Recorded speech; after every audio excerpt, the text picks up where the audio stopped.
Hey guys, Austin from MeasureSquare here, and today I'll be walking you through the best way to create a quote. We'll find our deal, enter the diagram, and then create the quote from this screen by clicking on the plus add button in the menu on the left. Editing the quote is pretty simple. We can change our price or quantities at the ready,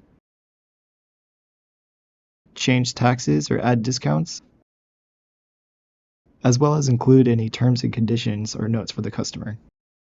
If everything looks good, click Save to generate the quote. From here, we can see the stage of the quote. It's notated by the diagonal banner in the left corner of the page.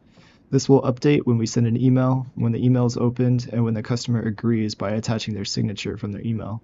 More on this later. We can also save a copy of the quote locally to our computer, or sync the quote with accounting programs like QuickBooks for added utility. Be sure to check out our other videos in the MeasureSquare CRM playlist to find more information on how to link your programs. Before we email the quote, it's a good idea to hide any information that would best be kept to ourselves. We can toggle the display for each column from this customization menu here. When the email is sent,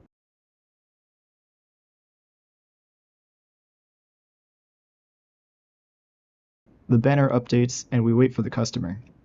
Their part is pretty simple. After reviewing the quote, they just click on the checkmark, then sign and save. Our banner will update again automatically, though you may need to refresh the page. Thanks for watching our video on the best way to create a quote.